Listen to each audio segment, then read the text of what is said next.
Olá, muito boa noite. Está começando com vocês o programa Atividade desta quarta-feira, dia 3 de novembro de 2021. São, neste momento, 23 graus centígrados de temperatura aqui na zona norte de Porto Alegre, 18 horas e 56 minutos cravados aqui em Porto Alegre, na hora de Brasília, naturalmente, horário brasileiro de primavera-verão, que não temos esse ano horário de verão, que era para começar agora em novembro. Bom, o programa Atividade está completando agora em janeiro 29 anos de exibição ininterrupta, e sempre ao vivo, trazendo informação e debate sobre os temas mais importantes da cidade, do país, do estado e do Rio Grande do Sul, principalmente.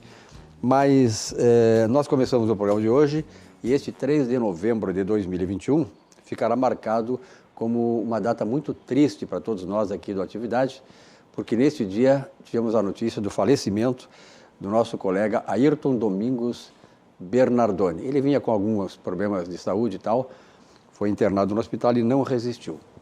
O Ayrton Bernardoni, eu quando vim para cá em 2017, eu conheci o Bernardoni através do programa que o José Silva comanda há 29 anos, e eu via o Bernardoni muito contundente, tal, e muitas vezes ele me irritava porque ele é colorado de raiz.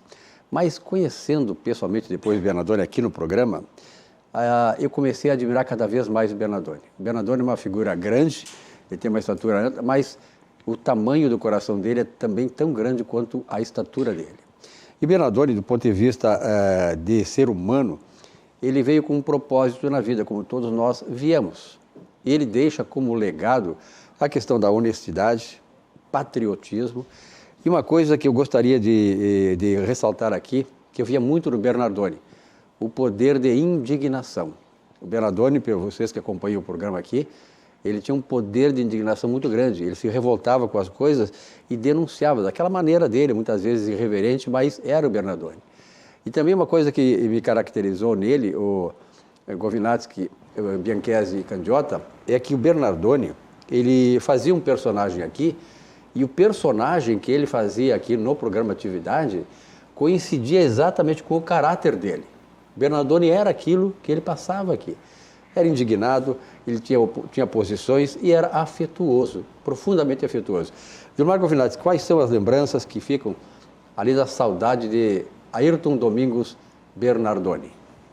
Olha, são muitas as lembranças e a saudade, obviamente, vai ser imensa. O Bernardoni, ele cativava a gente pela sinceridade. Ele era uma pessoa extremamente honesta, como disse Silvio Lopes. A gente brincava muito com ele na questão de quando ele, no tempo que ele foi árbitro, mas as brincadeiras que se fazia com ele, as brincadeiras que o nosso mestre José Silva fazia com ele as aceitava sempre de bom grado, porque era a afetuosidade dele, era uma marca registrada, o caráter dele era uma marca registrada, o sincericídio dele era uma marca registrada.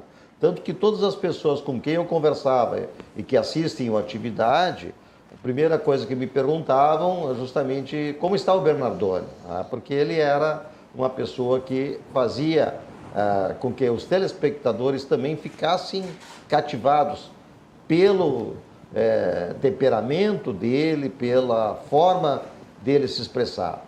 O Bernardoni, para mim, foi uma pessoa que eu tive um aprendizado muito grande.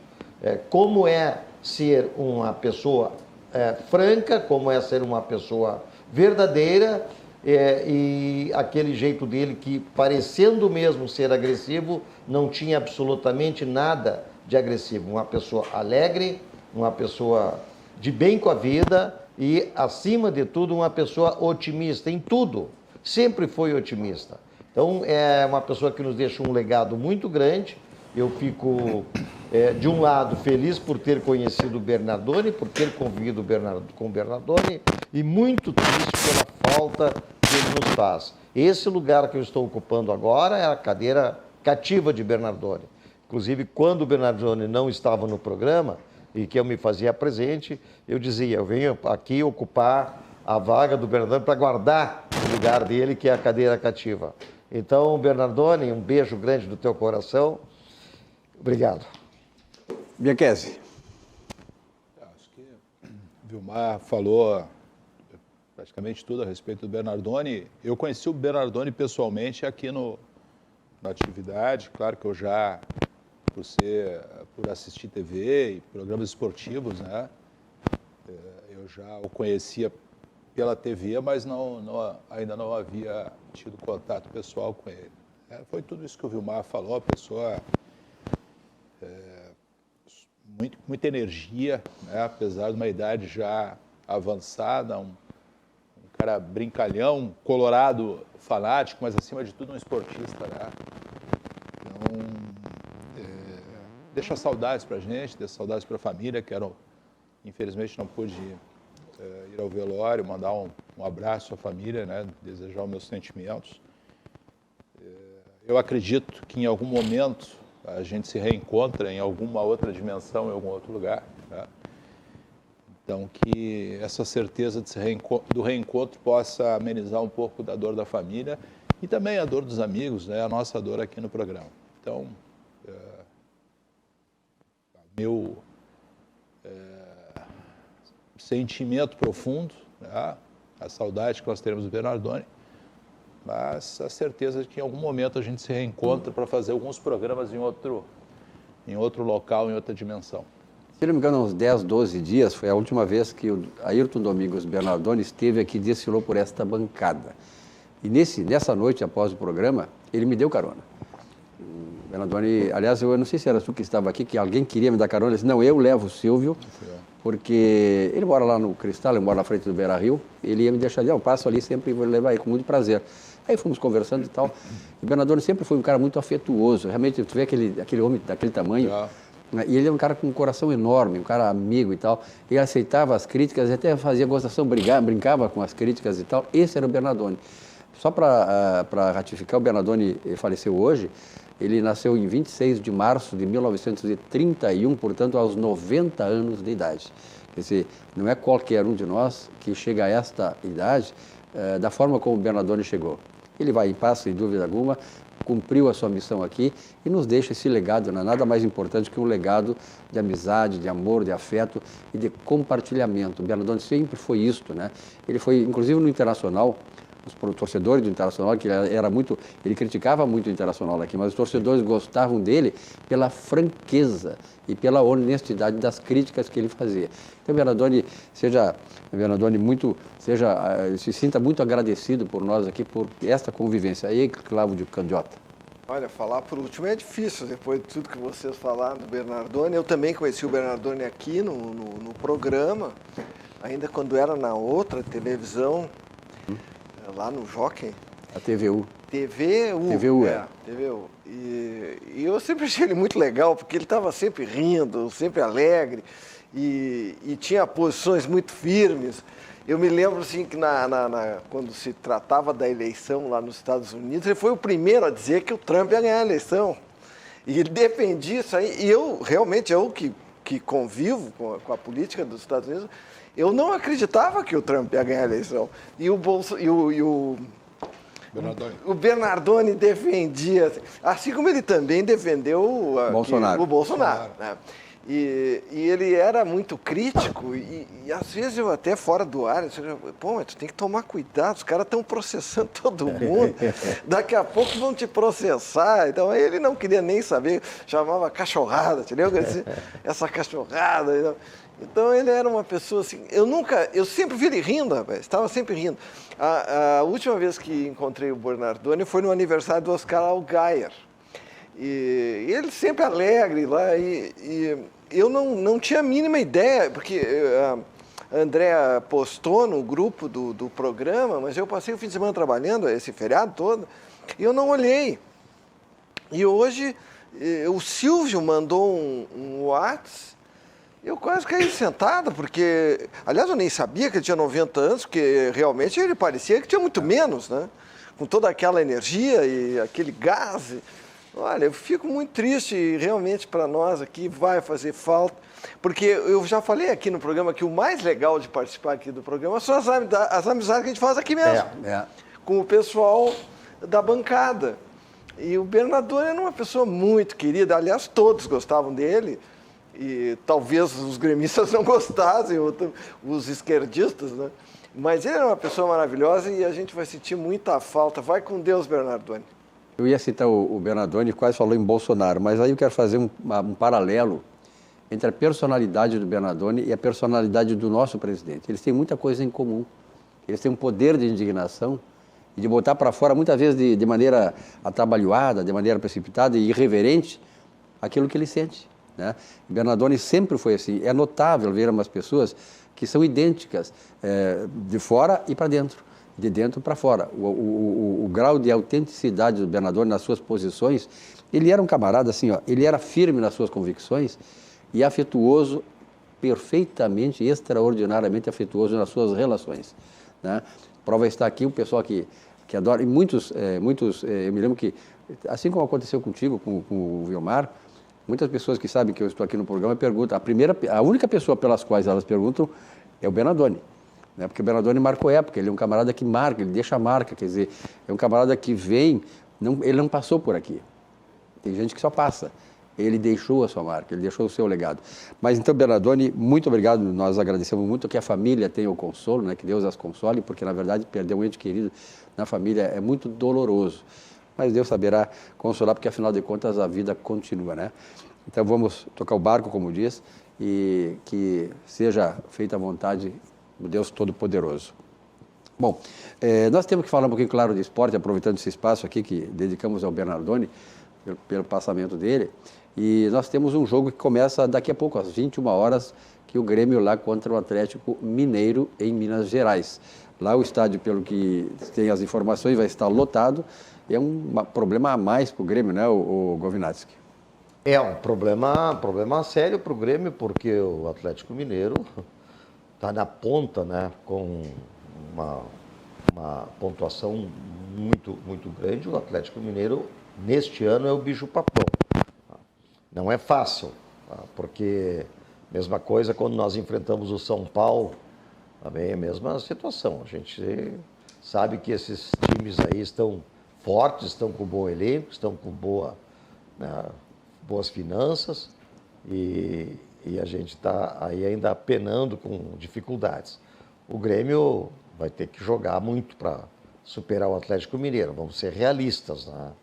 E além disso teremos depois, né, Silvio Lopes, o Grenal, que o Grenal também, tanto para o Grêmio quanto para o Internacional, vai ser uma partida meio de vida ou morte, né? Ou o Internacional vai para o G4, para o G6, ou o Grêmio sai do Z4.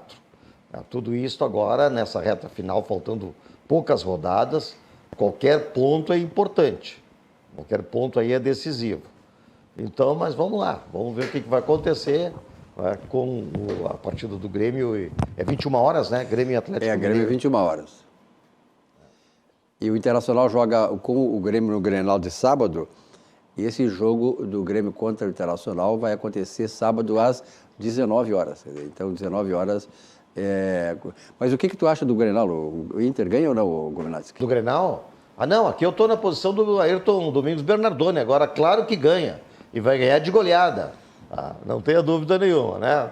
Fazendo aqui... Mas eu tenho um prognóstico, como vocês sabem, eu sou um profundo estudioso. O prognóstico do Grenal? Do assunto. Não, do jogo é hoje, né? Grêmio e Atlético Mineiro. Hoje é o Grêmio e o Atlético Mineiro. O Grêmio vai ganhar. Eu também acho que o Grêmio vai ganhar. Ou perder. Mas também pode empatar. Olha o Dino Sani aqui, ó. Temos um novo Dino Sani aqui. Você ganha ou se empata, você perde. Bom, eu acho que já homenageamos o nosso saudoso Bernardoni, que marcou época não só aqui no programa, mas nas nossas vidas, né?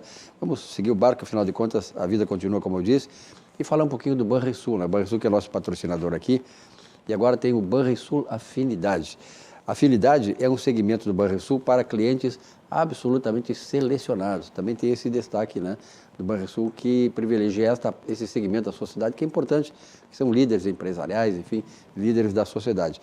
Veja esta mensagem do nosso Banco do Estado do Rio Grande do Sul.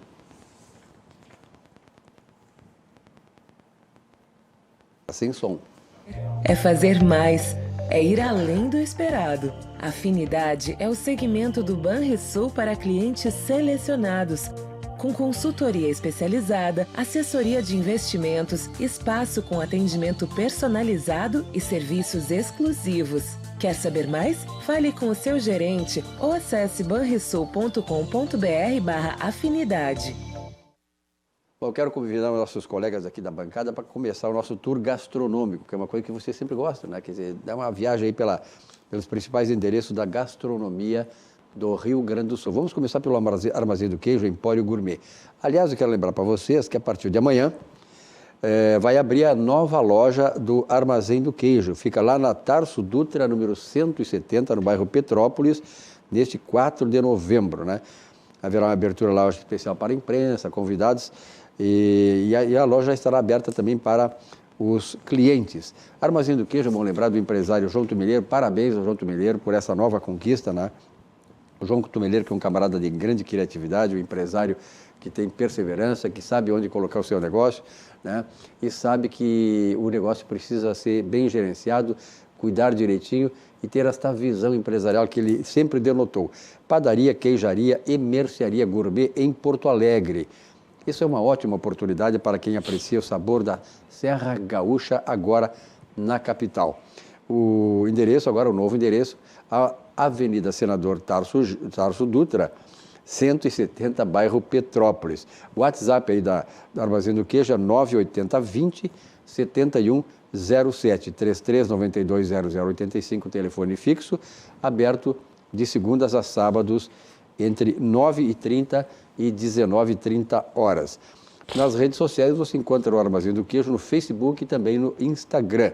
E lembramos que o Armazém do Queijo também está localizado com lojas em Bento Gonçalves, lá na rua Júlio de Castilhos, 563. Se você olhar para a Serra e quer visitar a loja da Armazém do Queijo lá, tem o telefone que é 54 prefixo 34 53 71 07. E pode colocar também, inserindo no WhatsApp, o 54 991 27 37 72. Armazém do Queijo, com todas essas especiarias que vocês estão vendo aí no seu vídeo. Temos queijos, frios, especiarias, conservas, pães, massas, pizzas, chás, biscoitos, geleias, doces, patês, vinhos, espumantes, salmão, camarão, pato, marreco e cestas para presentes também. Você pode encomendar uma cesta e dar de presente para um aniversariante, para a sua família, para a sua mulher, para o seu esposo, enfim, pratos prontos. Armazém do Queijo. Lembrando que é de segunda-feira até aos sábados, entre 9h30 e 19h30 horas. Vale a pena o Armazém do Queijo, né, que realmente é uma infinidade, diversidade de sabores da Serra Gaúcha, que antigamente nós tínhamos que subir a serra, né, para poder apreciar essas delícias. E hoje estamos servindo aqui os sucos Petri de laranja, em homenagem ao Valdir Bianchese, que tem como preferência o suco de laranja. Os sucos Petri, tem que ser Petri. Hoje ele queria suco de laranja. Sua sede pede saúde, pede o melhor. Sucos Petri, a bebida de todas as estações, suco de laranja, suco de uva e, importante, 100% natural, sem adição de água, açúcar e também de conservantes. Bom, hoje, como sempre faço, às quartas-feiras, normalmente eu faço isso, né? No supermercado Zafari, tem grandes promoções do Zafari todas as quartas-feiras. Incríveis, em todas as áreas do Zafari, quarta-feira é dia de promoções.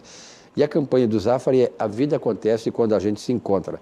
Não só nós nos encontramos com o Zafari, com nossos amigos e tal, mas nos encontramos com os produtos oferecidos pelo Zafari. Vamos acompanhar esta mensagem: a vida acontece quando a gente se encontra, do nosso supermercado Zafari. Todos os dias, faça sol ou faça chuva, os Nakamura se encontram para cultivar esses lindos tomates vermelhinhos. Os mesmos que a Alice nunca deixa de comprar quando vai no Zafari. E sabe por quê? Porque de uns tempos pra cá, o Paulo Roberto se revelou um pizzaiolo de mão cheia. A vida acontece quando você se encontra. Muito bem, a novela prossegue a questão do aumento dos combustíveis, né? Passei hoje, viu, Vilmar Govinatsky, ali na Praia de Belo, quando vim aqui para a TV, 7,16 a gasolina. Pois é. E não há perspectiva, né? Pois é. Só de alta. Então, Até no intervalo aqui o Valdir me provocou, perguntou se eu tinha alguma notícia de cocheira. Não, não tenho nenhuma notícia de cocheira. O que eu tenho, na verdade, é um questionamento. A Petrobras, neste ano, até agora, está sendo anunciado um lucro de 63,4 bilhões. Até fui conferir, 63,4 bilhões. É o lucro deste ano. Tá? Mas aí vem o contraponto deste lucro. Onde é que vai esse dinheiro? Vai para os acionistas, porque é uma sociedade de economia mista. Tá? Então, diz que 60% dos acionistas são estrangeiros.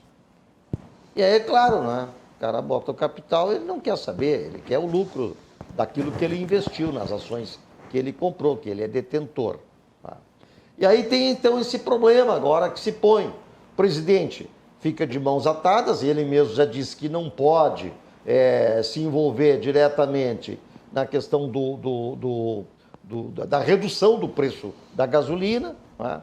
E, por outro lado, a gasolina dispara. Agora, claro, né? Vamos colocar que a gasolina ela está cara em todos os lugares do mundo, todos os países do mundo, a gasolina está muito cara. Não é cara, é muito cara. Mas esse fenômeno que ocorre no Brasil, em ter uma única empresa, e eu já coloquei aqui neste programa a minha preocupação com privatizações. As privatizações elas são benéficas desde que não formem monopólios ou oligopólios. Tá? Então, tirar de uma mão para colocar em outra mão, outras mãos, mas que mantenham o monopólio, não adianta nada. Na verdade, não traz benefício nenhum para a população. Então, o questionamento que eu trago é justamente isso.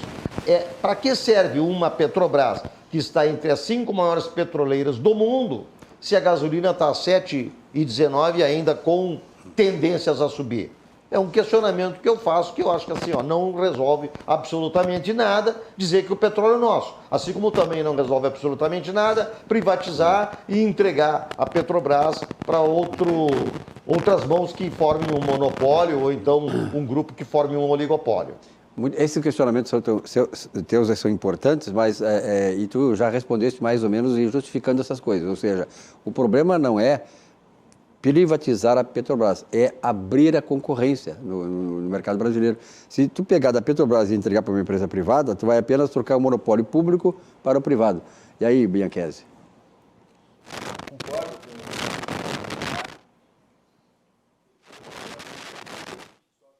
Sim.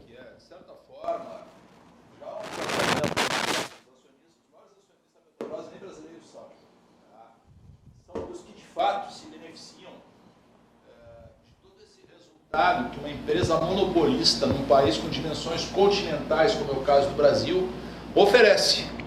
Isso talvez seja um caso único no mundo, né? Um monopólio de combustíveis num continente. O presidente Lula, general Lula, que foi colocado lá pelo presidente da República, Bolsonaro, teve aquela insatisfação do Bolsonaro com o presidente anterior, Castelo Branco. É o seguinte, que esses dividendos, né, porque o Brasil, o Estado brasileiro é o principal acionista da Petrobras. É o seguinte, que esses bilhões, né, eles retornam lá para que o Estado brasileiro, então, utilize esse recurso para ações sociais ou que beneficiem a sociedade brasileira. Isso é uma meia-verdade, tá? A gente sabe que as coisas não funcionam assim, e o dinheiro, infelizmente, ainda na gestão pública brasileira, eu comparo uma chapa daqueles cheeseburger quente, né? E tu joga água ali. Quando tu joga dinheiro dentro do caixa de uma instituição pública brasileira, é como se jogasse água na chapa quente, vira vapor, né? Eu sou absolutamente favorável à privatização da Petrobras. Eu sou favorável à concorrência, sempre.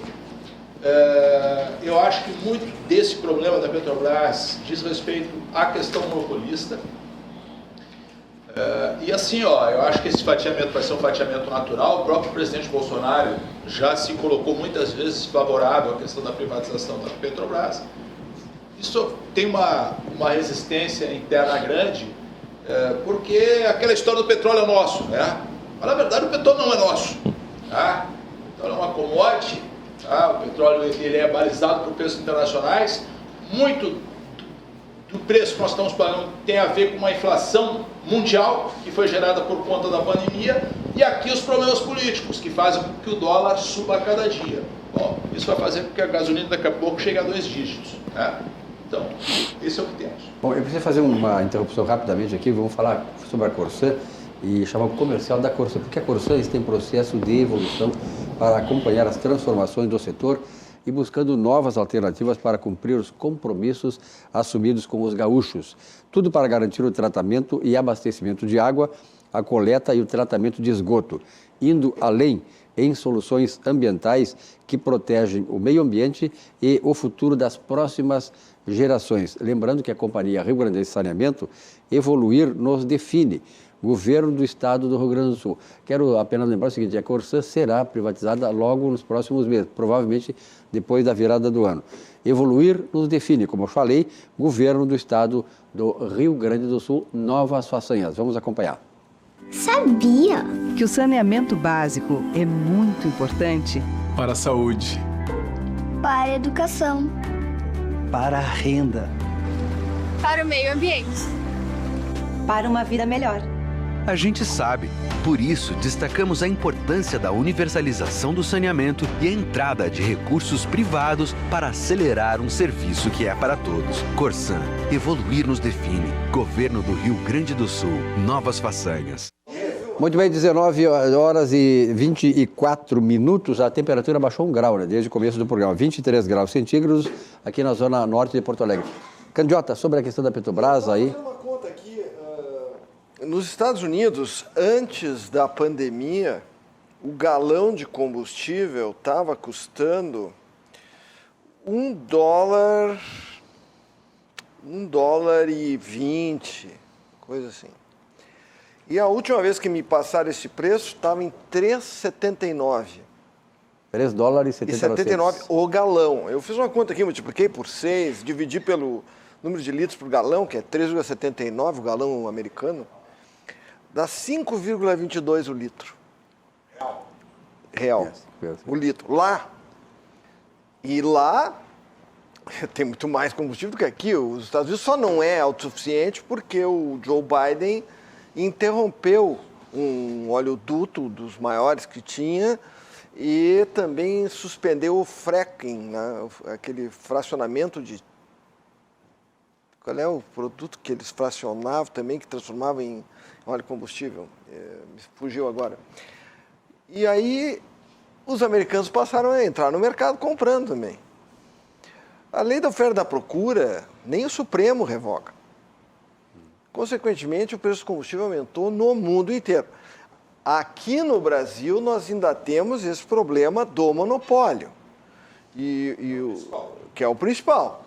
O Vilmar falou muito bem, privatizar, simplesmente trocar de dono do monopólio público para o privado não vai mudar em nada, não vai acontecer nada. O que tem que fazer é quebrar o monopólio, vender a Petrobras e já vender repartindo fatiada, de maneira que entrem as empresas, inclusive estrangeiras, porque esse negócio do petróleo é nosso é uma falácia, uma invenção da esquerda e dos nacionalistas que leva a nada. Porque a Petrobras já deixou de ser nossa quando a esquerda destruiu com a Petrobras, desvalorizando seu patrimônio em 90%. Então, ali a Petrobras foi privatizada para uma organização criminosa.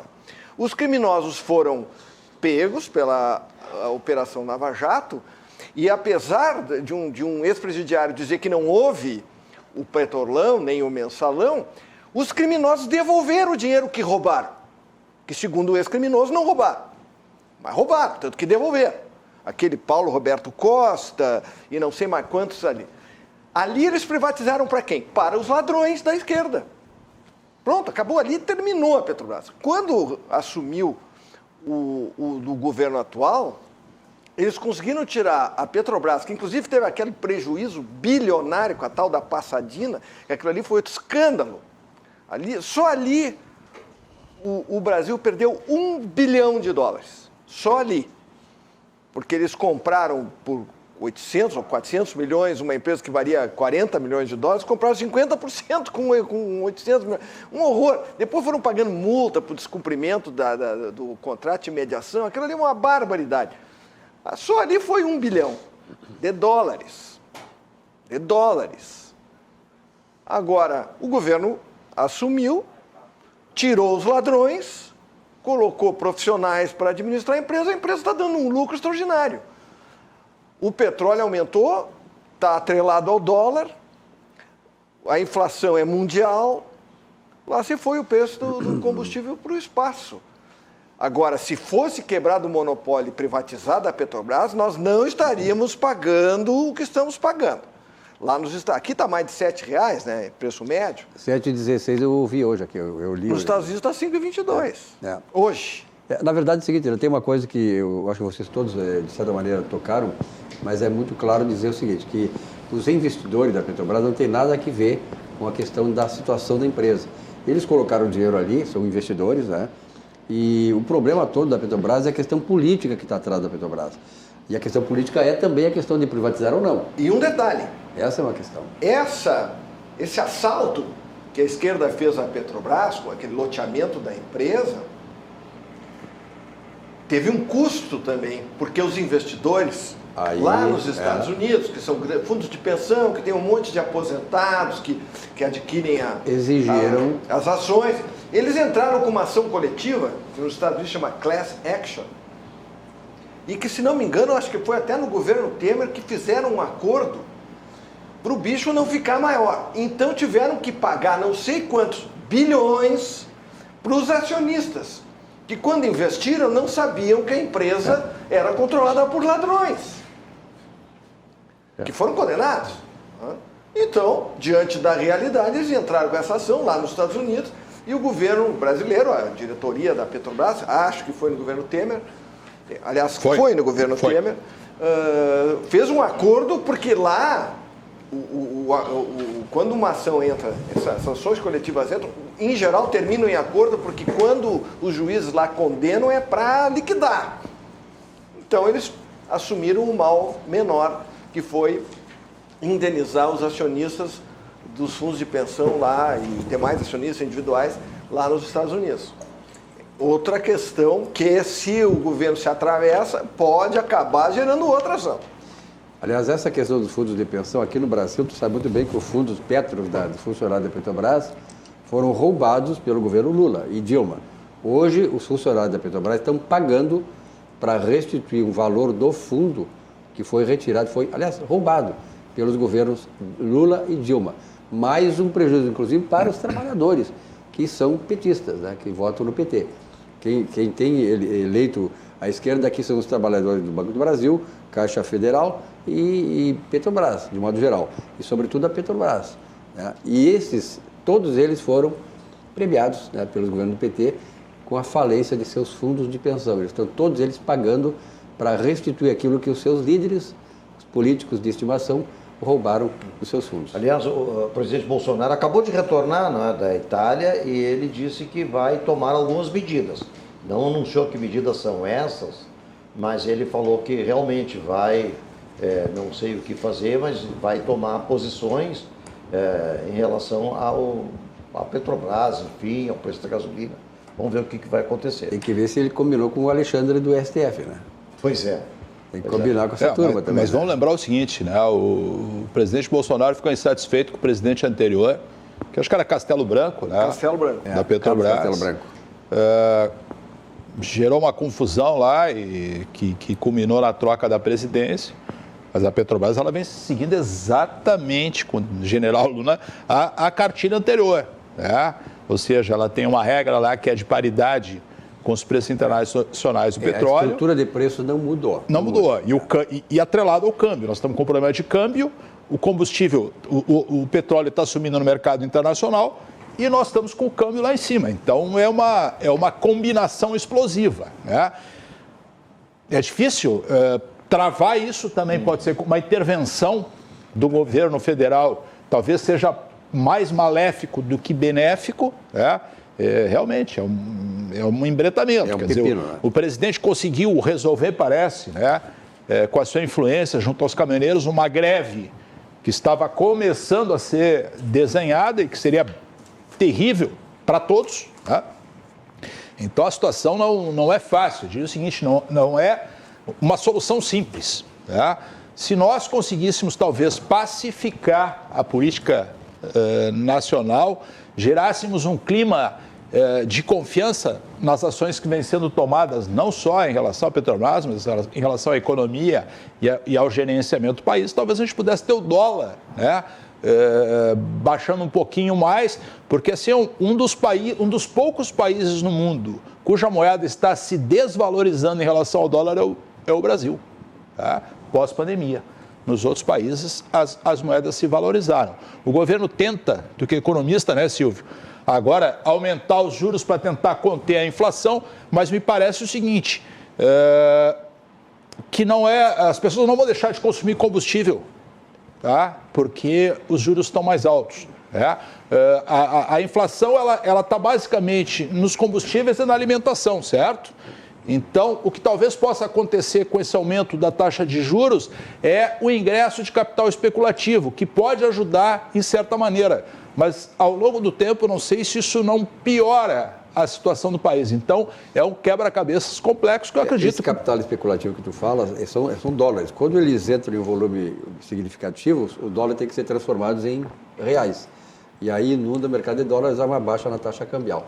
Mas a questão toda que tu colocasse aí, eu quero ouvir o Candiota e o Govinatsky também, a Focus do Banco Central está estimando a inflação deste ano de 2021 em 9,17. Já um outro dado aqui hoje, pela Fundação Getúlio Vargas, 9,73%. A inflação, ela pode, de certa maneira, até um certo nível, ela ser contida pela alta do juro. Aumenta a remuneração financeira, o pessoal, em vez de destinar para o consumo, acaba fazendo investimento, poupança, etc. E tal. O problema é que a inflação hoje é uma inflação de oferta também. Há muito alto custo de insumos para a agricultura, sobretudo.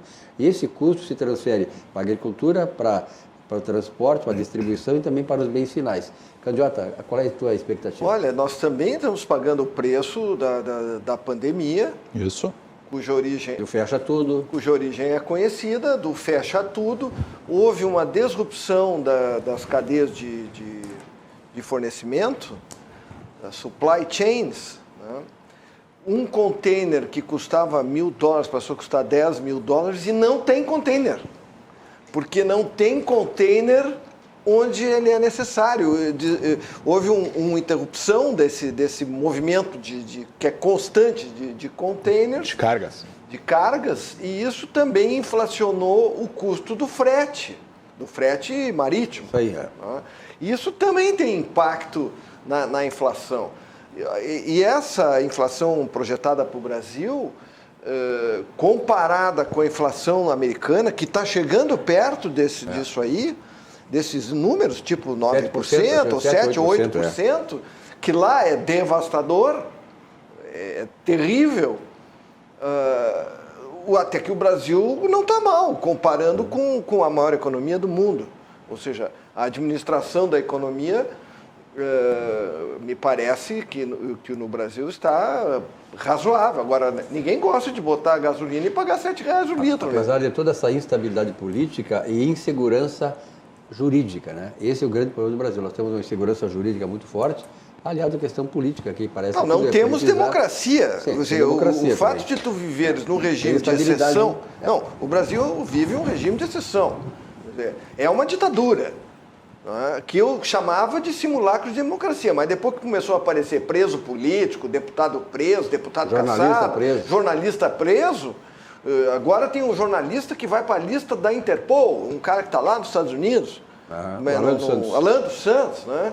E o que ele fez? É um crime hediondo, mas é uma coisa terrível, quer dizer, soltaram um camarada condenado a 27 anos de cadeia e estão atrás de um jornalista que falou o que pensava e que tem que ser respeitado pelas suas ideias, que eu, aliás, nem sei quais são as ideias, porque eu nunca ouvi. E, por outro lado, tem jornalista e meio de comunicação que bota na sua capa a foto do presidente Bolsonaro travestido de nazista e nada acontece. Quer dizer, a censura é contra um lado só.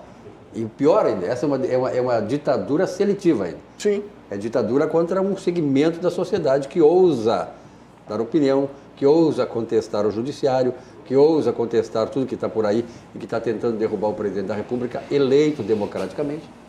É uma questão muito difícil. Olha, aqui vamos falar um pouquinho do CREMERS. Quando você fica doente, pensa logo em ir ao médico, não é mesmo? Proteger a vida é uma atribuição máxima da medicina e defender a medicina é a maior atribuição do Conselho Regional de Medicina, o CREMERS. Por isso, o CREMERS está fazendo um alerta.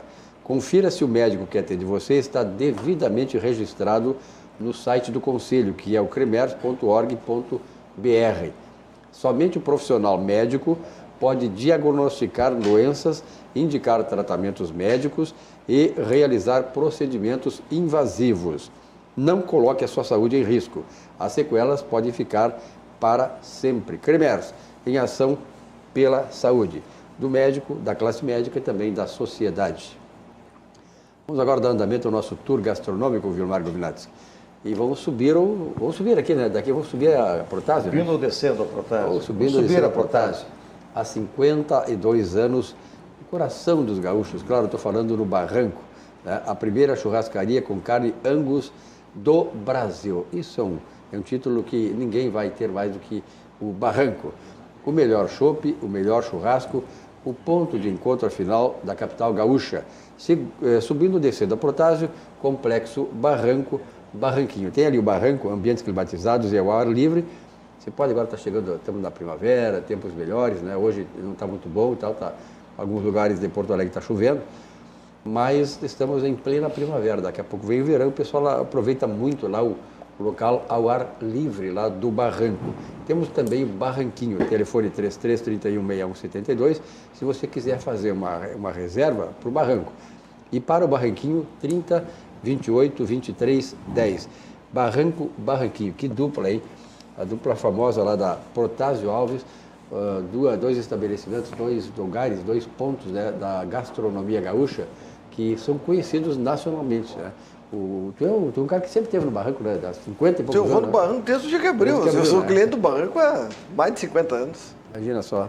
E realmente é uma fidelidade, assim como tem gente, telespectador fiéis aqui na nossa atividade, há 29 anos já. É verdade. E tem um cara aí que vai muito em Caxias, mas aqui ele prefere o Barranco também, né? Adoro Barranco. Viu só? Então, aliás, gostaria mais ainda de ser convidado para ir ao Barranco. Olha, tem um cara que daqui a pouco vai gosta de 0800.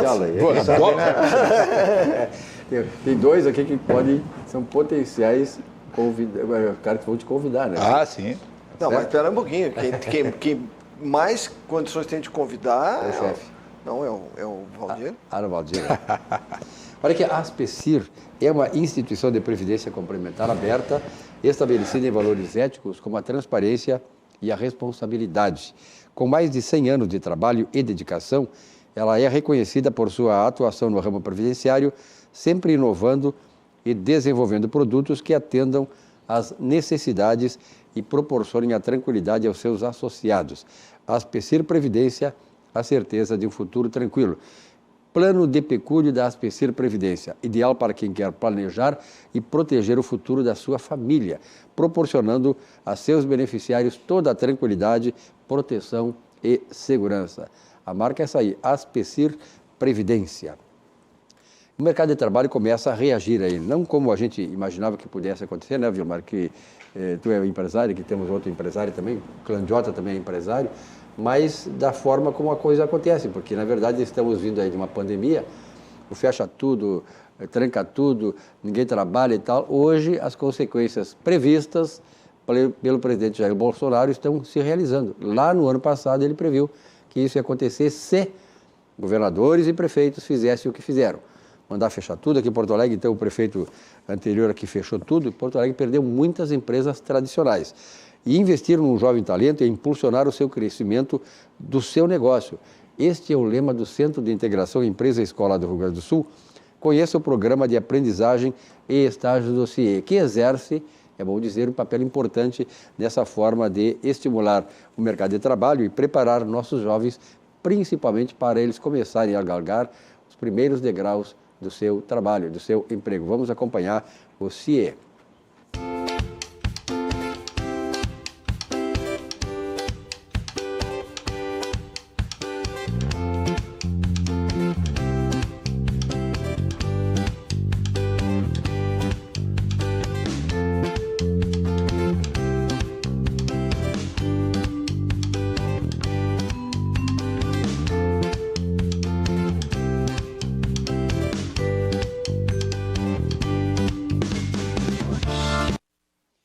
19 horas e 42 minutos, 23 graus, prossegue a temperatura.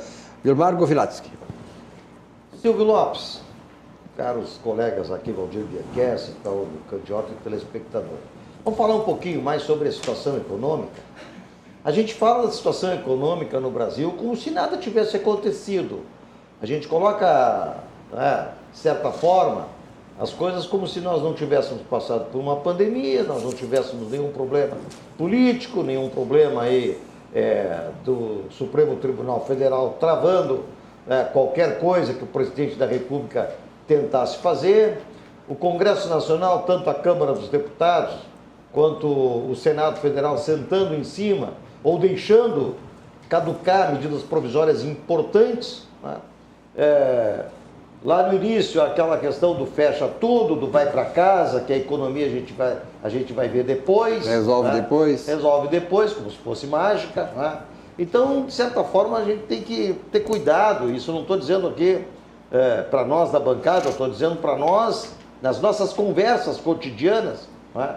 A gente tem que ter cuidado em relação ao que se lamenta, ao que se reclama, porque nós passamos, o Brasil, país, né, que veio saqueado por muitos e muitos anos, né, e entrou com um governo com bastante perspectivas, com um time muito bom de ministros, de técnicos, e de repente entra uma pandemia que já vai praticamente para quase 2 anos, porque já estamos em novembro de 2022 e ela começou lá em março de 2021. Pois bem... 2020. Nós estamos exatamente em 2020. Já vai para quase 2 anos, daqui a poucos meses. Pois muito bem. O que nós temos hoje, então? Nós temos hoje uma inflação que está sendo estimada na casa dos 9,17%. Bierkess tem razão, pode chegar aos 2 dígitos, 10%. Tá? Nós temos um PIB, e aí que está a questão mais importante. Produto Interno Bruto crescendo, chegando a quase 5%, né? e provavelmente vai chegar a 5%. Nós temos um agronegócio, né, com franca prosperidade.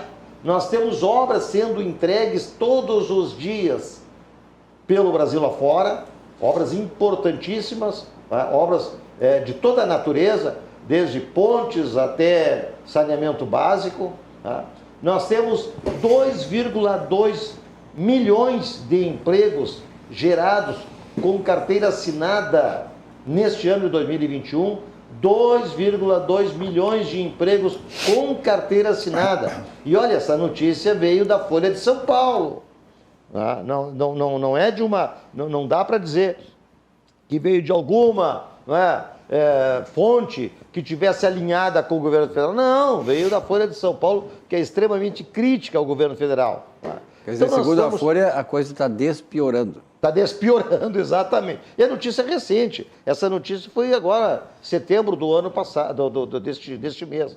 Deste ano, foi o mês passado. Essa informação foi revelada a semana passada, foi liberada. Só foi então. Então, veja, todas essas questões que estão sendo... trazidas pelo governo federal, né, elas são muito pouco divulgadas. Nós temos hoje um sistema de rastreamento, um sistema de vigilância da Amazônia, de causar inveja no mundo todo, mas ninguém publica praticamente isso, a não ser as redes sociais, e aí tem os outros lá do outro lado, da ala esquerda, que ainda dizem que é fake news. Não, nós hoje temos um Brasil, né, extremamente acelerado no desenvolvimento, apesar da pandemia. E que pandemia? Uma pandemia que assolou o mundo todo, que tem países que estão sofrendo uma barbaridade. A própria China está sofrendo. Sabe-se lá se o vírus foi gerado, não interessa, não é o caso. Todos os países estão sofrendo. A Inglaterra está sofrendo, os Estados Unidos está sofrendo, a Europa toda está sofrendo. E nós estamos sofrendo, mas nós estamos numa situação extremamente boa, mas muito boa, até diria ótima, porque nós estamos com a inflação que está sendo controlada, nós estamos com um PIB em crescimento, nós estamos gerando empregos aos milhares, né, com carteira assinada, entregando obras, com projetos pela frente. Né? Então, para mim, assim, tudo que se coloca de forma pessimista, de forma de lamúria, de lamentações, tem que se ter um pouco de reflexão sobre isso, tá? Porque Brasil está muito bem frente a muitas e muitas nações poderosas, nações ricas. Isso o Putin mesmo acabou de dizer lá no G20, né? Muitos outros dirigentes, né? Muitos outros estadistas, reconhecendo a posição do Brasil, a posição brilhante, a posição extremamente bem colocada do Brasil perante o mundo todo. Aliás, o Bolsonaro está sendo criticado claro, essa imprensa que a gente sabe diz que ele ficou isolado lá e não compareceu junto às reuniões com os grandes líderes mundiais. Eu só fico pensando o seguinte, para que reuniões dessas? Por exemplo, o presidente americano foi nessa reunião e ficou dormindo. É tão insignificante. E o chinês não foi, o ditador comunista da China não foi. Também não foi. E nem o primeiro-ministro da Índia. Nada. O primeiro-ministro da Índia também não foi. Ninguém notou a ausência dele, só do Bolsonaro. Exatamente. Então, isso não resolve nada. Isso aí é para a mídia, para aparecer na fotografia. O que interessa são as coisas que o presidente faz. A Tereza Cristina foi lá e deu um show maravilhoso. Teve um empresário aqui, não me lembro o nome dele aqui, que foi lá e eu estava ouvindo ele hoje na Rádio Guaíba. Ele deu um show fantástico, o pessoal ficou... E depois da reunião que ele compareceu lá mostrando o Brasil e tal, as pessoas, os grandes empresários mundiais, os representantes foram lá e chamaram ele para conversar. Quer dizer, esses são os dados daquilo que é o Brasil na realidade. Né? Sabe que hoje eu fui almoçar com um colega advogado e o filho dele foi junto, que também é advogado, e ele estava dizendo assim, eu detesto o Bolsonaro. Ele falando, eu detesto o Bolsonaro, mas vou votar nele no primeiro turno, por uma razão muito simples. Isso é ele dizendo, né? Porque não tem outro candidato. Todos os outros candidatos são de esquerda. E a esquerda teve no poder 30 anos e quebrou o país. Quando a Dilma saiu, a taxa de desemprego era 14%. Hoje, depois da pandemia, que ainda não estamos, ainda estamos na pandemia, é 14,1%. Então, está 13, pouco o último dado. Então, o que eu quero dizer é o seguinte, que um governo de esquerda causa tanto dano quanto um vírus. O vírus mais mortal que nós conhecemos dos últimos 100 anos. Então, olha o dano que causa um governo corrupto. Né? Como foi o caso desses governos de esquerda, que se não me engano, o único que escapa aí de um processo aí de ter sido citado em Lava Jato e outras coisas, é o Itamar Franco. Uhum. É o único que saiu ileso. Mas fora ele, todo mundo teve... Mas o Itamar era vinho de outra pipa também, né? Ele era um cara assim que... tal de não fede nem cheira. Mas o Plano Real, quem criou foi ele. O outro levou a... Fernando Henrique Cardoso que levou a fama, né? Mas foi ele que implementou. Fernando Henrique implementou o que ele pediu que fosse implementado. Evidente. Então quem deveria ter os méritos deveria ser o Itamar Franco. O Valdir Bianchesi é um camarada que viaja muito pelo interior. Valdir, esta sensação que nós estamos passando aqui de que as coisas estão recuperando, aí o Vilmar citou os dados aí que foram liberados na semana passada pela Fundação Getúlio Vargas, 2 milhões e pouco de empregos com carteira assinada, se observa também no interior?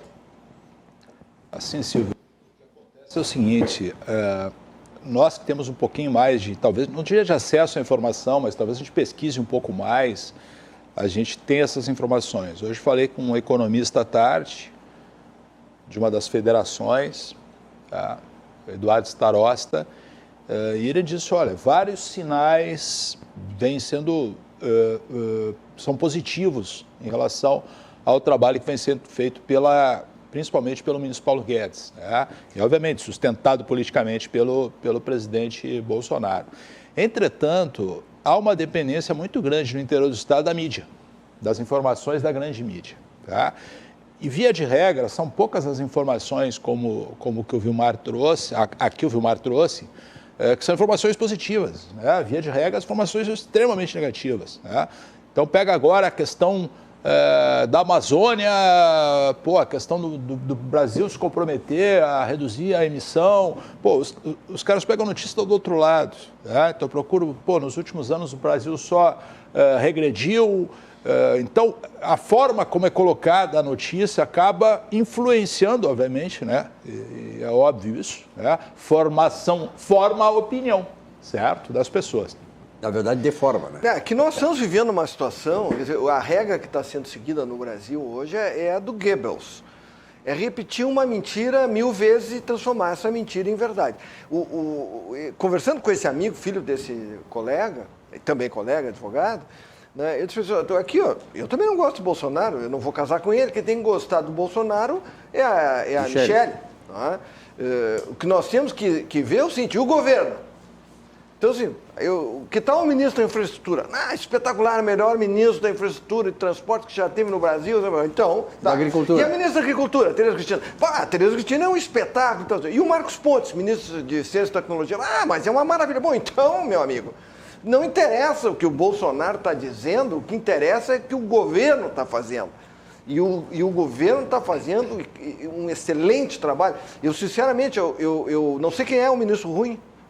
No governo, os anteriores, era uma fila, caía um depois do outro, envolvido em escândalos. No governo anterior, o Palocci, o homem forte, Guido Mantega. Não sabia encontrar um ministro bom. Olha, vou nesse aqui tu não consegue ver um ministro bom. Eu não consigo me lembrar de um. Nos governos do PT só tinha ministro ruim, né? É como o governo dele.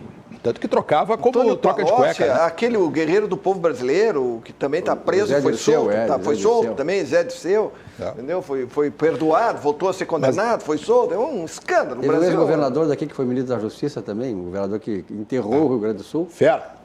Acabou com as finanças, né? Acabou com as finanças do Estado, acabou com o Rio Grande do Sul. Aliás, o Paraná e Santa Catarina, parabéns aos paranaenses, aos catarinenses que nos assistem também, parabéns, vocês nunca votaram nessa turma. Então, o diferencial do Paraná e de Santa Catarina é também não ter tido governo da esquerda lá, do PT, sobretudo. Se tivesse, Paraná e Santa Catarina não eram o que são. Agora, só no caminho do que o Vilmar trouxe, então, vários sinais são positivos. Agora, me assusta essa medida do aumento dos juros, né? Isso porque isso aí acaba travando a economia. Trava a economia, trava a recuperação, trava a geração de empregos, o capital que poderia ser investido em produção começa a ir para o lado da especulação. Então, tem que saber qual é a medida saudável, né, dentro desse mecanismo que vem sendo adotado aí pelo governo federal para tentar um equilíbrio nessa questão aí de dólar, né, de inflação e principalmente de inflação. A gente tem um Banco Central que é um Banco Central independente, obviamente que ele sofre certa influência, né, de fatores externos, o que é normal, né, mas eu quero ver como é que vai como é que o Campos Neto, né, o presidente Roberto Campos Neto vai agir, quais serão os próximos passos, porque subir demais a taxa de juros vai inibir o crescimento da economia, isso vai ser extremamente negativo. O avô dele, o Roberto Campos, que eu entrevistei algumas vezes, ele sempre dizia, eu tenho certeza que o Neto está muito ciente disso. O Roberto Campos dizia o seguinte, o nível da taxa de juros, que a maior complicação na economia é determinar o break-even point, ou seja, o ponto de equilíbrio do juro na economia. Esse ponto, ele significa o seguinte, o juro não pode ser tão alto que inviabilize a demanda, pelo aumento de preços, e nem tão baixo que também inviabilize os investimentos. Perfeito. Então, ele tem que ter um nível adequado nisso. Essa é a grande questão. E tem um efeito colateral que a gente talvez não esteja se dando conta ainda, que é o seguinte, na medida que vem essa enxurrada de dólares e virar, né, capital especulativo, mais juro mais dólar alto. Baixa o dólar, afeta a exportação, que hoje está salvando a lavoura brasileira. A lavoura no sentido, né, salvando a economia brasileira. Tá? Mas também pode baixar o preço do combustível. Então é uma equação. A economia é muito difícil, complexa. É muito complexa. Mas o Roberto Campos também dizia o seguinte, só o mercado distribui riqueza. O socialismo só distribui miséria. E nós temos uma Constituição socialista e um país socialista desde 1988. Não se pode tirar um país que falido pelo socialismo, tirar do buraco em 3 anos. Não tem quem faça esse milagre. A Alemanha Ocidental, que teve que bancar a destruição comunista na Alemanha Oriental, até hoje está pagando conta. Sim, plano Marshall que salvou. Né? Até hoje está pagando. 15 bilhões de dólares naquela época. Aliás, o Roberto Campos tem uma frase, desculpa, só que ele falou, mas tu falaste, não sei se tu tem também do Roberto Campos. A que eu mais gosto é a seguinte, que ele fala da estatística, não sei se tu conhece essa. Sim, O Roberto Campos diz assim, a estatística é como o biquíni, mostra tudo menos o essencial. E sobre a Petrobras, o Roberto Campos, a Petrobras já era sempre estatizada, ela foi criada estatal, e o pessoal da Petrobras foi um certo período, lá, no começo da década de 60, pedir para ele um aporte do governo federal na Petrobras. Aí ele chegou e disse, olha, se a Petrobras é eficiente, ela não precisa do aporte do governo. E se ela é ineficiente, ela não merece. E a Margaret Thatcher dizia assim, né? que o socialismo só sobrevive até acabar o dinheiro dos outros. Do capitalista. Olha aqui, vamos falar um pouquinho sobre um esquema aí do mercado de automóveis que está bombando hoje junto às empresas. Locar um carro nunca foi tão fácil. Conheça a Citicar, a maior locadora de veículos gaúcha, contando com uma frota própria de mais de 4.500 veículos. Hoje, ter um carro próprio na sua empresa já não é mais um bom negócio. É verdade. A Citicar tem centenas de clientes corporativos do Brasil inteiro que chegam a poupar, imagine só, 30%, Candiota, ao mês com a locação de frotas. Não é mais a questão de ser proprietário, tem que usar o bem. Para o dia a dia, a Citicar tem vários pontos para você locar o seu carro, seja para um dia, uma semana ou até mesmo para trabalhar durante toda a semana, durante todo o mês. Conheça a Citicar, a locadora que descomplicou a locação de veículos. É uma coisa importante, realmente hoje as empresas estão destinando aquilo, ao invés de imobilizar capital, elas estão colocando no capital de giro, estão ganhando com isso, estão tendo uma economia de quase 30%, ou de 30% até mais, e viabilizando completamente os seus negócios. E uma empresa que está bombando em São Paulo é a Auxiliadora Predial.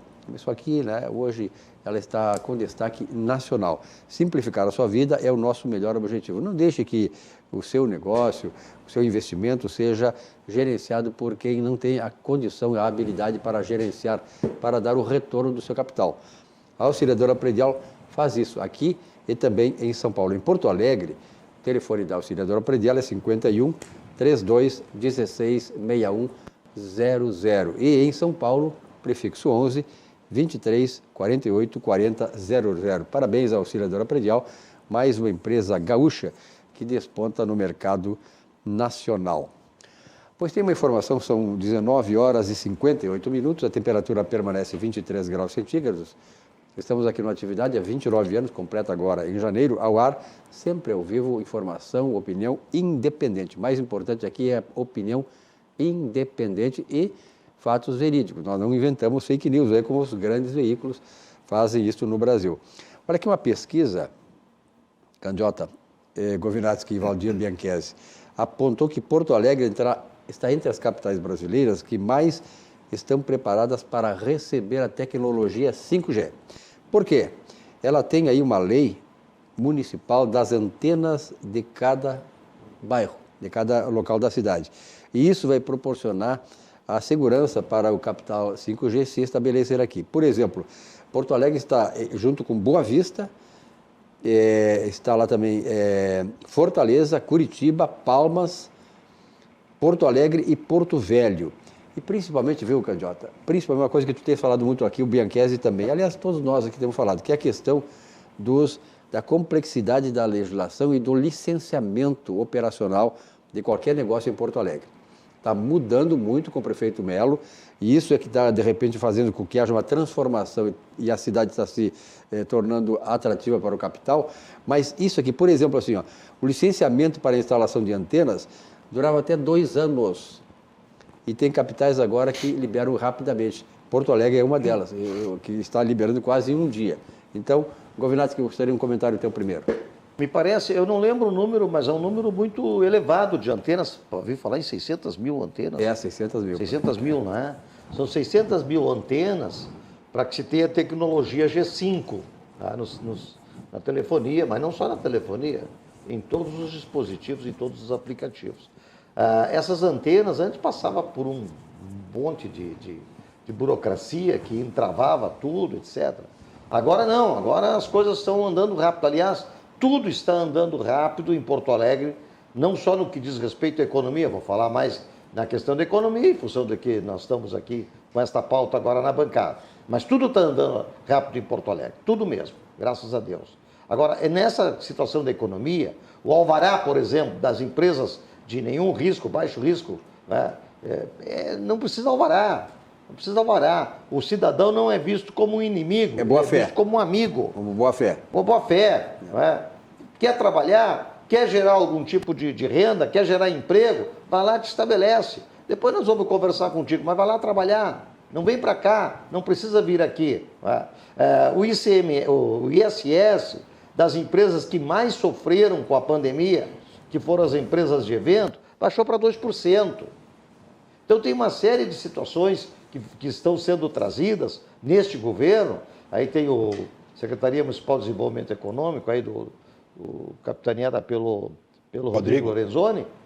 Então tem muitas e muitas facilitações para o cidadão que quer empreender, o cidadão que quer trazer algum tipo de situação de riqueza, riqueza no sentido bom, nós precisamos gerar renda e riqueza. Gerar renda, impostos, empregos, né? E tudo isso faz a economia rodar, né? É fundamental. Então, está muito bem-vinda essa notícia da facilitação para instalar essas antenas. Essas antenas não são antenas que precisam de torres, elas podem ser instaladas nas fachadas dos prédios. É uma coisa muito simples, mas, além de ser muito simples, bem desburocratizada agora. Aliás, o leilão da 5G acontece nesta quinta-feira, portanto, amanhã. Porto Alegre, aí, de repente, vai ter uma grande notícia amanhã para nós comentarmos a respeito disso. Mas eu quero lembrar que, é sempre bom lembrar, Candiota, Valdir Bianchesi e Govinatski, que essa redução do ISS do setor de eventos, que foi realmente um dos mais prejudicados com isso e que mais emprega também, teve voto contrário, sabe de quem? Da esquerda. A esquerda não quis saber. Impressionante. Eles não querem o desenvolvimento, eles não querem o progresso da cidade, eles querem afundar a cidade para terem uma coisa, para respirar alguma coisa, para poder voltar no próximo pleito, porque eles não conseguiram destruir totalmente a cidade, não conseguiram destruir totalmente o país. Eu me lembrei daquele Paulinho da Força, que estavam votando lá um projeto que devia ser muito bom, e que eu não me lembro mais qual era, e ele falou, não, nós temos que votar contra, porque se esse projeto for aprovado, o Bolsonaro se reelege. Bom, então, se o projeto é bom, não interessa, vamos destruir, porque, imagina, se o cara se reelege é porque o projeto é bom. Claro. Então eu vou votar contra um projeto bom, porque o presidente que teve a ideia de apresentar o projeto pode ser reeleito. Quer dizer, isso sinceramente, eu não vejo em nenhum país civilizado. Esse tipo de conduta do sou contra, quanto pior, melhor, não sei o quê, é coisa de país socialista. E pior que tem gente que aplaude, apoia isso e reelege essas pessoas, né? Quer dizer, sabe que não dá certo isso. Onde é que o socialismo deu certo? Em nenhum lugar. Então. E eu digo assim, eu nunca votei no Lula, nunca. 30 anos lá nos guerrilheiros, 30 anos, 1990, pouco menos. Começou em 99, né? Eu estava lá no Câmara 2. Eu e o Antônio Carlos Baldi éramos os únicos que batiam no Lula. De direita, mercado financeiro. Trabalhava no mercado financeiro. Ele era da Bolsa de Valores. Né? E era só eu e o Baldi e todo mundo batendo contra nós. Eu sei. Agora, por que nunca votei no Lula? Porque o Lula defende um ditador sanguinário, que para ele é uma pessoa maravilhosa, democrata, que já se foi, provavelmente está no inferno, que é o Fidel Castro. O cara defendia o Fidel Castro, um ditador, assassino, ladrão, entendeu? Defendia essa gente. Então, eu não vou votar num cara que defende ditadura. E depois ele acabou defendendo o outro ditador, que era o Hugo Chávez, até que o rei da Espanha falou, por que não te calhas? Então, quer dizer, é um horror. Então, como é que eu vou votar num camarada cujo seu grande ídolo é um ditador sanguinário? Agora, tu sabe que eu lembrei de ti hoje? Eu li a coluna do Cláudio Humberto no jornal O Dia e a justiça eleitoral, tu fala que a gente tem uma pseudo-democracia, né? A justiça bilhões por ano para existir. E a maior mesmo quando não tem eleição. Mesmo quando não tem eleição, cara. E a maior parte desse dinheiro é para salários e vantagens. Então, eu lembrei de ti, tu fala que é uma pseudo... A gente faz de conta que tem uma democracia eleitoral aqui, mas metade dos brasileiros, pelo menos, não confiam no sistema eleitoral, que são as urnas eletrônicas. Sem dúvida. Então, assim, nós vamos votar no ano que vem, mas a gente não tem a certeza de que o nosso voto será computado de forma correta, como aconteceu na eleição Dilma e Aécio Neves. Ficou aquela confusão no final, teve uma queda de energia, não sei exatamente aonde, né? Lembra disso? Sim. O Aécio estava lá, não sei se teria sido melhor, acho que talvez até tivesse sido igual a Dilma Rousseff, ou pior, eu não sei, né? Mas o que se esperava até o final da eleição era a vitória do Aécio Neves. E de uma hora para outra virou o jogo, justamente Olha, é a mesma farinha de sacos diferentes. O Neves seria tão ruim quanto a Dilma. É a mesma farinha de talvez sacos o Neves diferentes. fosse mais difícil de derrubar, né? Olha, eu tenho a impressão, tenho a impressão que... Ele faria esquema, né? Ele faria esquema com o Congresso. Seria pior, talvez, porque o grau de corrupção não teria atingido o nível que atingiu. Claro. Ele tinha dentro do partido dele, o pai do mensalão, começou com o Fernando Henrique Cardoso, quer dizer, já tinha escola. Né? Não, e eles não vão com tanta sede ao pote. Né? Eu queria retomar uma situação que eu não lembro, foi o Silvio Lopes que colocou, há poucos instantes atrás, de que Paraná e Santa Catarina não tiveram governos de esquerda. Eu estava lembrando, em 1998, quando Olívio Dutra ganhou a eleição, que seria a reeleição de Antônio Brito, Olívio Dutra ganhou a eleição no segundo turno. Diferença muito pequena de votos, na ordem de 70 mil votos. Ele não ferrou o Brito, ele ferrou o Estado. O que acontece? Tem uma foto, assim, ela é simplesmente... emblemático. O retrato do que iria acontecer com o governo do PT. A foto é da posse do Olívio Dutra. Só bandeiras vermelhas, só bandeiras de Cuba, só essas venerações aí desses países que a miséria predomina, praticamente 100%, porque é um grupo de elite que manda ditatorialmente e de forma genocida, e o resto que trabalha para esse grupo. Não tinha uma bandeira do Brasil. Essa foto pode ser resgatada aí pela internet, né, pelas mídias, enfim. A quem achar uma bandeira do Brasil nesta foto, nessa tomada de posse de Olívio Dutra ao governo do Estado, certamente pode ser vamos dizer assim, contemplado em alguma coisa. Não vou prometer nada, mas, de qualquer forma, eu já ouvi gente prometer muito dinheiro para quem achasse uma bandeira do Brasil na foto de tomada de posse de Olívio Dutra ao governo do Estado. E nessa esteira, vale lembrar o que disse o ex-presidiário, que o Hugo Chávez havia dado um banho de democracia na Venezuela. Ele tocou a palavra sangue por democracia, porque na verdade o que ele deu foi um banho de sangue na Venezuela e destruiu a Venezuela hoje. A Venezuela do Lula, ele quis dizer banho de sangue. Eu acho que ele... Agora, o que aconteceu com a Venezuela? Foi destruída.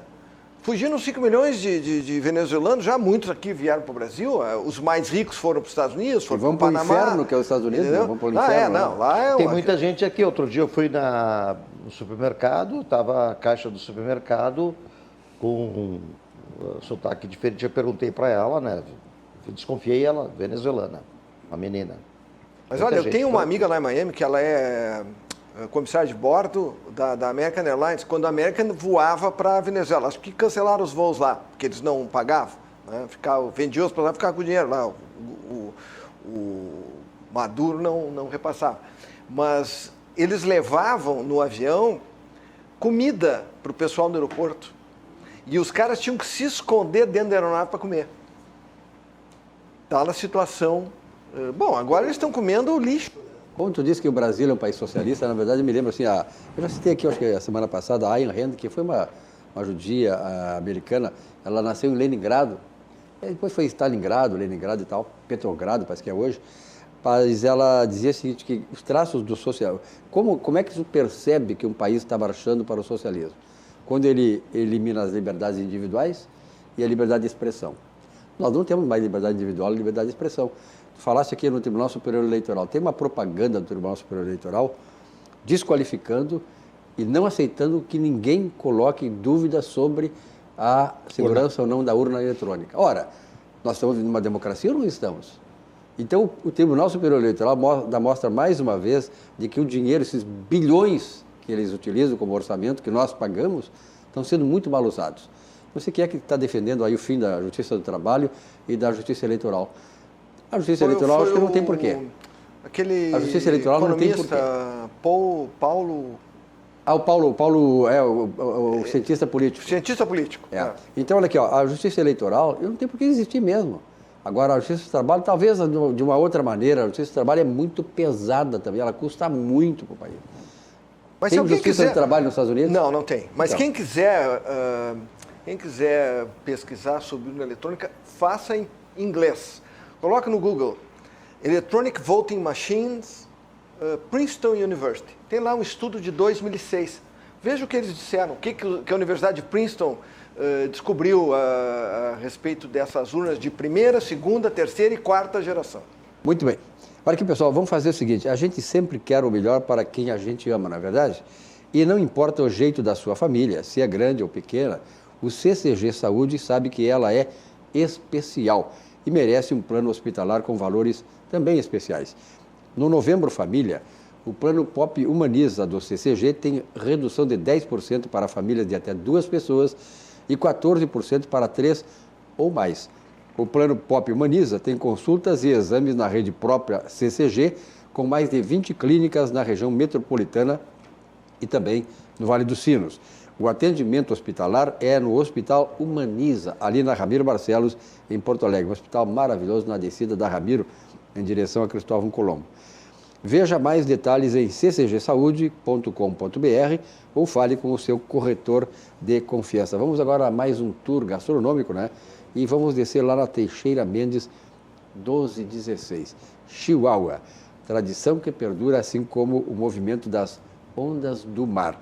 Aliás, no Chihuahua, que começou lá pequenininho, lá na Getúlio Vargas, mas com toda aquela qualidade, aquele charme, está lá agora na Teixeira Mendes 1216 e encontramos lá casquinha de siri, moqueca de peixe, camarão adorê, bacalhau às natas. Isso são alguns dos pratos aí, bacalhau à portuguesa, quer dizer, todos os pratos frutos do mar, nós encontramos lá na Chihuahua, né, o Vilmar Govinati? É verdade. O Vilmar que frequentava lá o Chihuahua, acho que o Cláudio Candiota também, não sei desde se sempre, desde que era na Getúlio. Também. A Getúlio ali, ao lado do cinema antigo. Cinema Marrocos, Cinema Marrocos ali, né?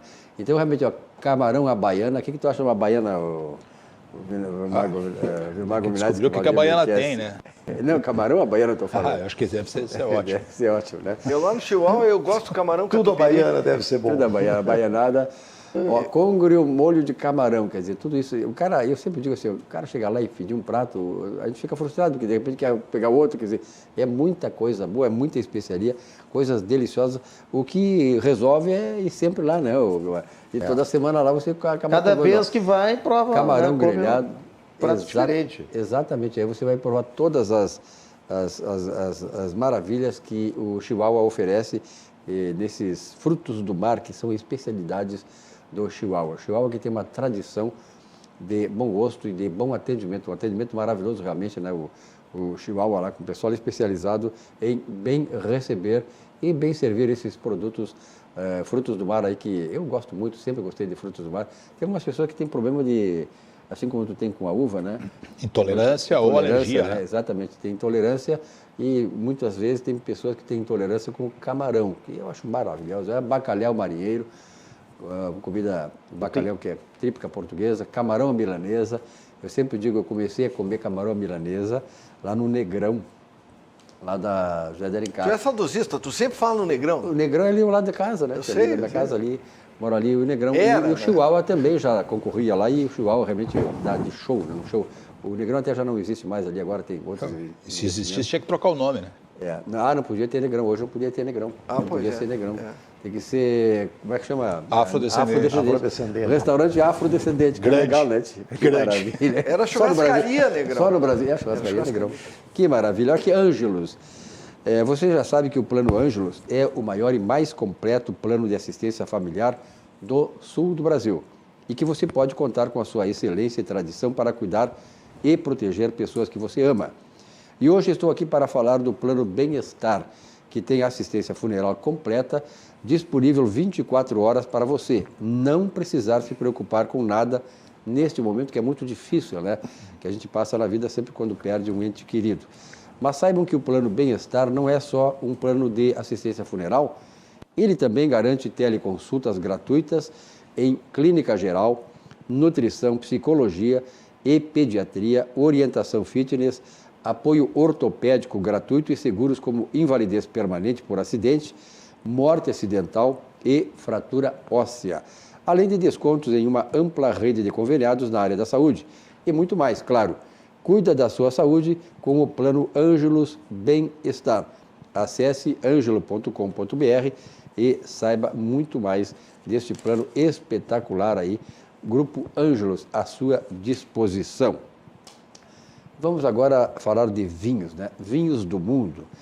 O mais importante para a Vinhos do Mundo é proporcionar a você, cliente da Vinhos do Mundo, a melhor experiência no mundo dos vinhos, sempre com a garantia de economia e qualidade, claro. Passe em uma loja e confira. Nós temos 3 lojas aqui em Porto Alegre.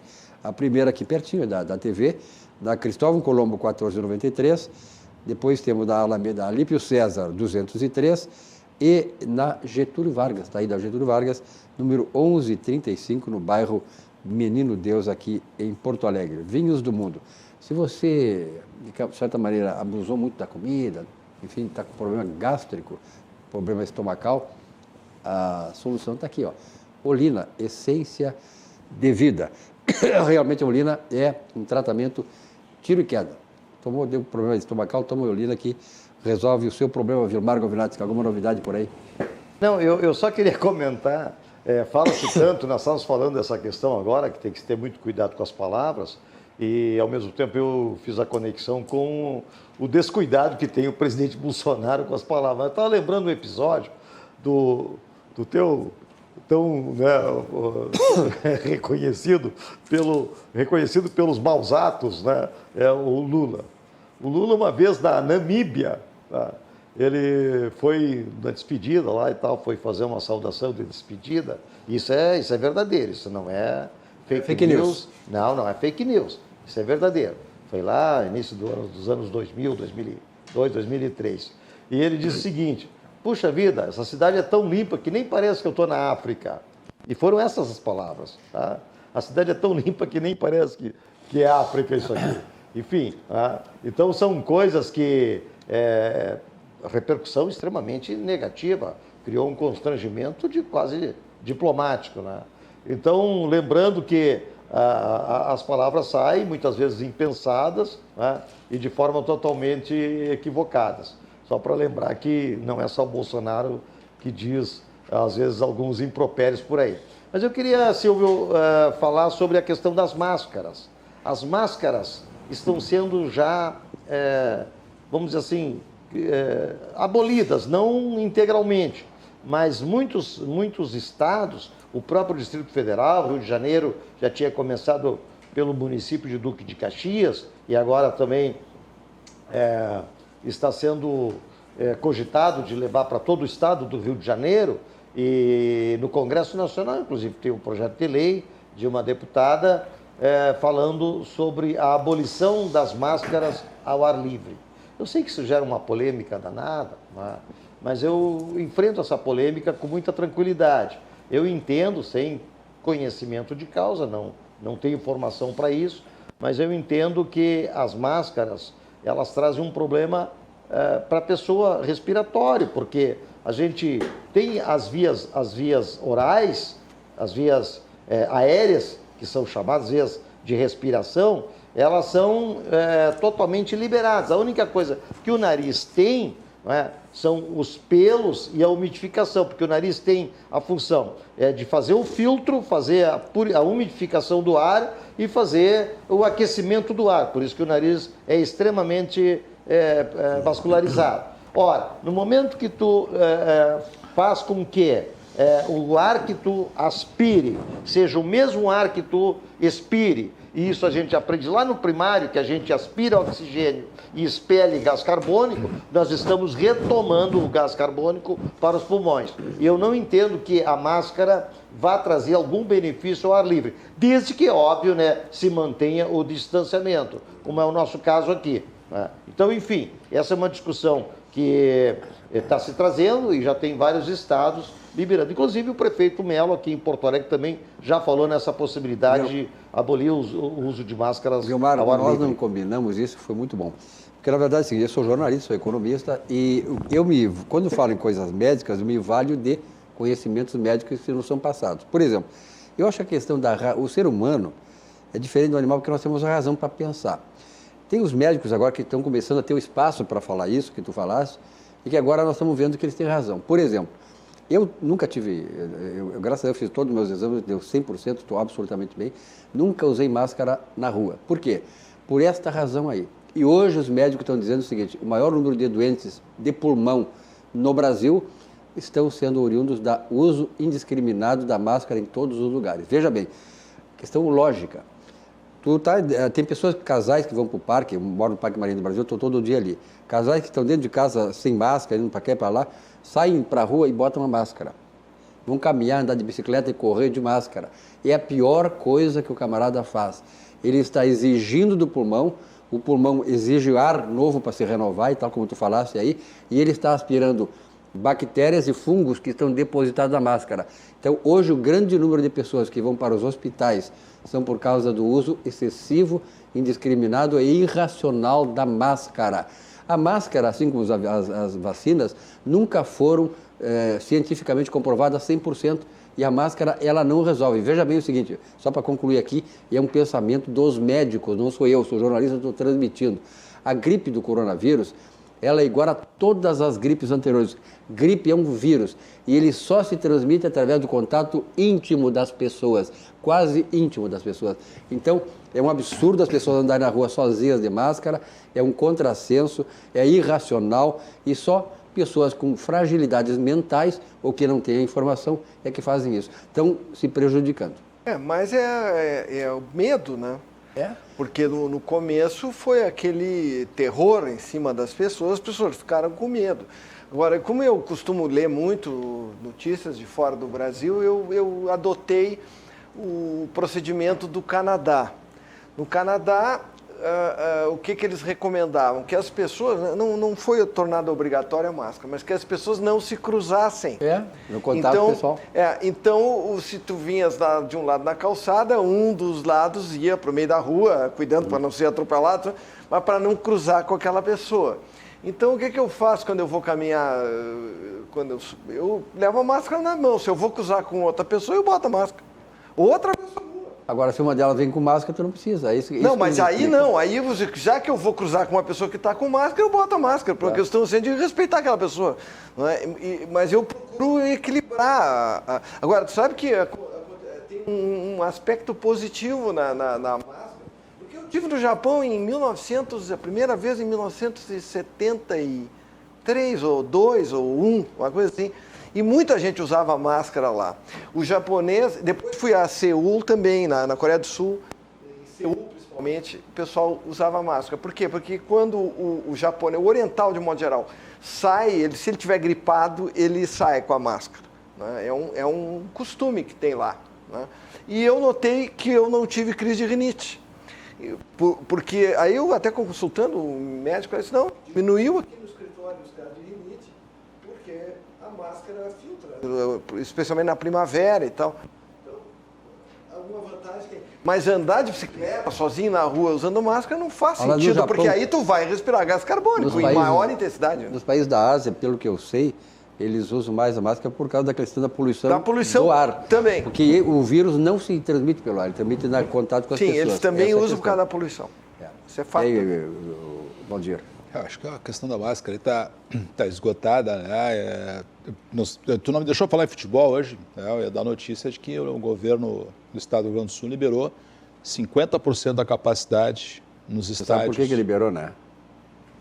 Porque tem Grenal e o Inter vai ser beneficiado com isso agora. Não, mas é que a torcida do Grêmio, em função dos distúrbios, pode chamar assim, no final de semana, foi alijada, tá? Ou seja, não haverá torcida do Grêmio e 50% da capacidade do estádio Beira-Rio, que deve dar em torno de pouco mais de 25 mil pessoas. Tá? Agora, sim, eu queria só trazer uma notícia que eu acho bem importante. Hoje o Congresso Nacional estava fazendo um esforço extra para tentar votar a PEC dos precatórios, tá? Que é o que vai dar os recursos necessários para o Auxílio Brasil de R$400. A gente tinha o Bolsa Família, que era R$190, e esse Auxílio Brasil, que vai atender a população de baixa renda brasileira de R$400. Né? Está enlouquecendo a esquerda. Não, a esquerda está totalmente... Claro. Tá? Não são eles, né? Hã? Não são eles os autores do projeto? Ah, cara, isso a gente já discutiu aqui exaustivamente, né? Como é que funciona a esquerda, certo?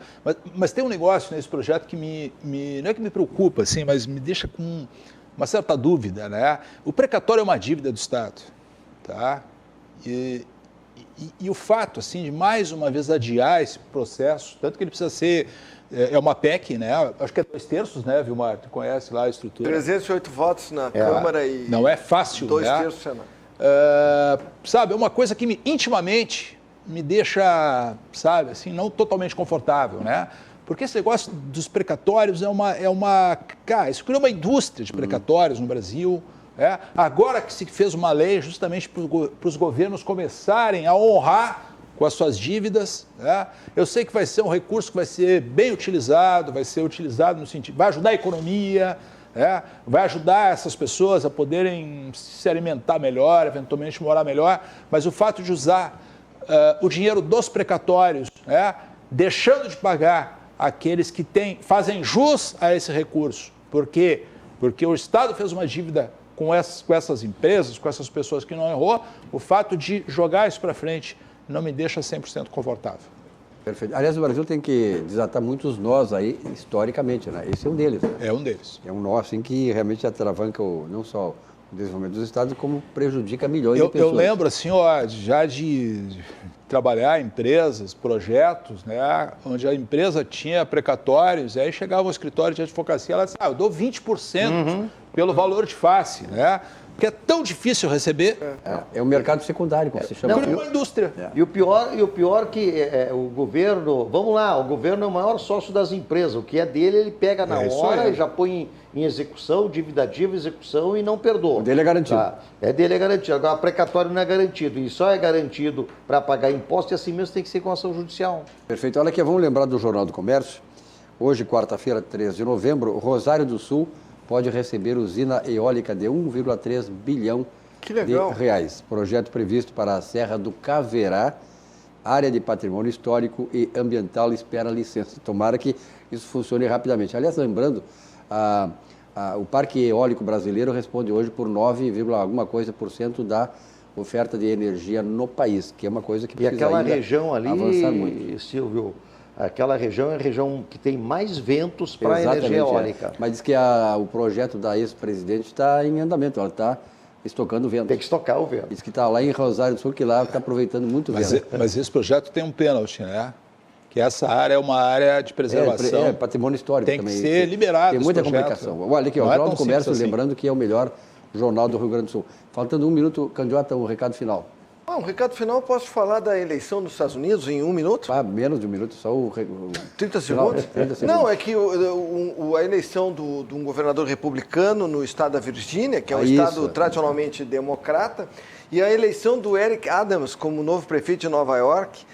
Nova York vai se livrar do Bill de Blasio, que foi um dos piores prefeitos, e o Eric Adams é um ex-policial, porque a segurança em Nova York tinha um nível fantástico e veio abaixo com o Bill de Blasio. E agora eles elegeram um democrata, mas um ex-policial. Cara ligado à área de segurança. Ligado à área de segurança. Candidato, obrigado pela tua presença. Foi um privilégio. Vilmar Govinatsky, obrigado também. Recado final. Pedir para os telespectadores, correntes, orações, etc., né, pela eternidade, né, de Ayrton Domingos Bernardoni. Valdir Bianchese. Quero mandar um abraço para o Irã Rufo, que está nos assistindo em Caxias do Sul, mandou uma mensagem. E dizer uma coisa, assim, eu não tinha um contato tão íntimo com o Bernardoni, mas foi difícil fazer o programa de hoje. Perfeitamente. Muito obrigado a Saudade todos vocês. vai ficar com a gente. Vai deixar muitas saudades entre nós aqui e entre muitos milhares de telespectadores. Uma boa noite para todos vocês. Voltamos amanhã.